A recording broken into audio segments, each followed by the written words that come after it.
Hai curious people, Maudia Yunda here. Selamat datang di My Book List again, di mana aku sharing kisi-kisi menarik dari buku yang aku baca. Dari semua isinya, aku hanya akan sharing 3 insights yang personally menarik buat aku. Hari ini kita akan membedah buku Atomic Habits by James Clear.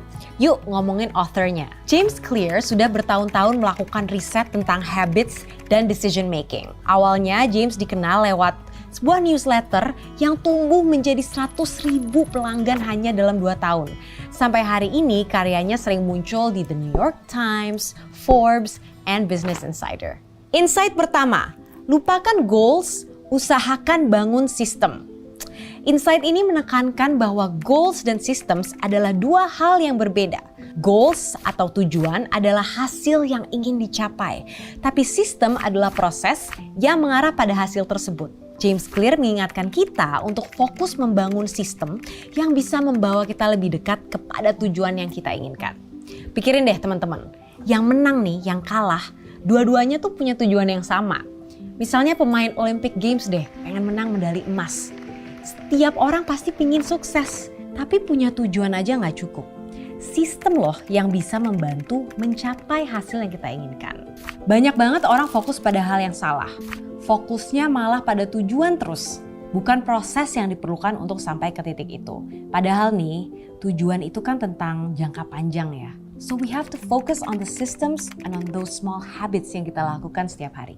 Insight kedua, cara-cara Jitu membangun kebiasaan. My favorite part. Menurut bukunya, ada 4 cara Jitu untuk dapat bisa membangun kebiasaan. And these are so powerful, I love them so much. Yang pertama, make it obvious, buat jelas banget. Nah, setiap action itu kan ada rangsangan tertentu ya. Misalnya, kamu mau punya kebiasaan main gitar. Kalau kamu simpen itu gitar di lemari, pasti nggak akan pernah deh kamu latihan. Tapi kalau kamu taruh gitarnya di tempat yang gampang kelihatan, kayak di tengah ruangan contohnya, pasti kamu akan lebih diingatkan untuk latihan lebih sering. Jadi, kalau kamu misalnya nih pengen berolahraga lebih banyak, coba deh siapin baju olahraga, sepatu kets dari malam sebelumnya. Jadi begitu melek tuh langsung kelihatan. Sama pentingnya, jangan cuma bilang ke diri sendiri, mau lebih sering olahraga Langsung kita buka kalender buat rencana, buat komitmen. Hari Senin, Rabu, dan Jumat saya akan jalan ke gym dari kantor. Terus kamu siapkan deh tas gym segalanya supaya kelihatan dan kamu selalu ingat. Lalu, make it attractive, buat hal tersebut menarik. Biasanya nih, semakin menarik sesuatu, semakin besar kemungkinan kita akan mengadopsikannya sebagai kebiasaan. Setiap kita melakukan sesuatu yang mengantisipasi sesuatu yang menyenangkan, otak kita tuh melepaskan hormon yang disebut dopamin. Ini membuat kita ngerasa happy. Ini bisa kita gunakan untuk membangun habit. Salah satu caranya adalah temptation bundling. Jadi kita gabung godaan, di mana kamu menggabung tindakan yang kamu suka dengan tindakan yang harus kamu lakukan tapi agak kamu gak suka gitu. Jadi misalnya kamu mau punya habit lari di treadmill, kamu bisa incentivize yourself dengan cara mendownload acara favorit kamu untuk ditonton saat lari di treadmill. Atau kamu bilang ke diri kamu sendiri, abis lari di treadmill, I'm gonna watch Netflix. Terus, make it easy, dibuat mudah teman-teman. Sebagai manusia, kita itu kan termotivasi untuk melakukan sesuatu yang mudah ya. Semakin banyak energi yang terkuras, makin malas biasanya. Nah, ada tips and trick untuk membuat kebiasaan yang sulit jadi lebih mudah. Misalnya, kamu mau berhenti nonton TV pas pulang kerja gitu. Coba deh cabut kabel televisi atau cabut baterai remote-nya. Pasti jadi mager untuk nyalain TV dan kamu bisa menggunakan waktu itu untuk melakukan hal lain yang lebih produktif. Cara lain untuk membuat kebiasaan jadi lebih mudah adalah dengan mengubah mindset kamu. Misalnya, awalnya mindsetnya mau belajar buat ujian, ganti. Mindsetnya untuk membuka buku catatan. Atau daripada bilang mau yoga 30 menit, cukup aja, I am going to roll out my yoga mat. Dengan begitu, kebiasaan jadi lebih mudah dibentuk.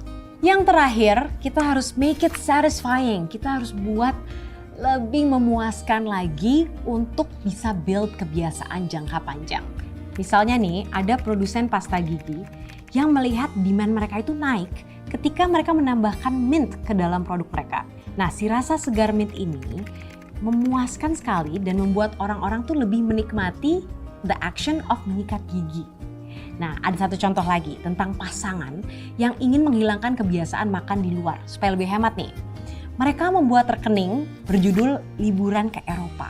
Dan setiap kali mereka berhasil menghindari makan di luar, mereka transfer uang yang tadinya akan keluar ya untuk makan ke rekening tersebut. Nah, melihat uang masuk ke rekening tersebut itu menciptakan kepuasan itu yang akhirnya mendorong mereka untuk mempertahankan kebiasaan itu. Insight ketiga, ini ada rahasia untuk melacak kebiasaan. Membuang kebiasaan buruk atau menerapkan kebiasaan baik itu kan sulit ya.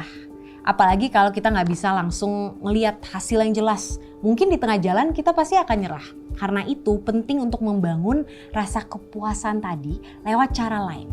Kayak menggunakan bukti visual. Atau menerapkan pelacakan habits di mana kita bisa mengukur nih kemajuan kita. Salah satu teknik yang paling sederhana adalah mencoret kalender atau buku harian.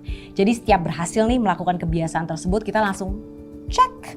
Nah, dengan tracking itu kita bisa ngelihat kemajuan kita dan itu tuh menjadi proses yang asik dan seru. Jadi ujung-ujungnya kalau kamu udah ngelakuin hal itu kamu pasti juga merasakan antisipasi. Aduh, gak sabar nih untuk mencoret buku harian kamu.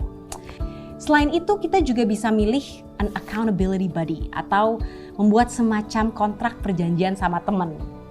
Nah, kalau orang kan biasanya pengen menghindari sesuatu yang sakit atau mahal ya, ini manusiawi banget nih. Nah, kita bisa membangun situasi di mana ada konsekuensi buruk kalau kita melewatkan kebiasaan tertentu. Ada contoh menarik banget di bukunya. Di bukunya ada seorang pengusaha yang meminta istri dan pelatih pribadinya tanda tangan di kontrak yang memaksa dia untuk berkomitmen supaya turun berat badannya.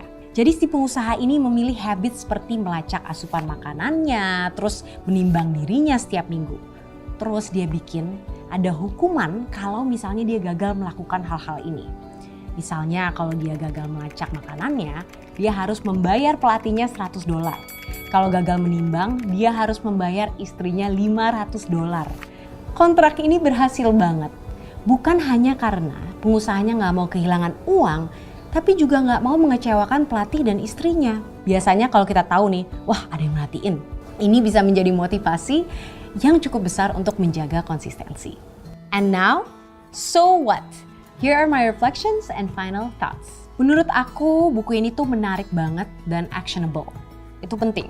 Banyak insights dan tips yang benar-benar tactical yang bisa kita ambil dan kita langsung kebayang gitu.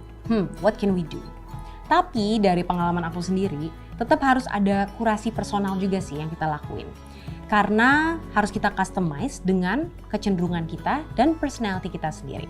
Okay, thanks for listening, curious people. If you want me to read a book and share with you my favorite insights, kasih book recommendations di komen di bawah. Dan jangan lupa untuk subscribe and turn on notifications. Bye!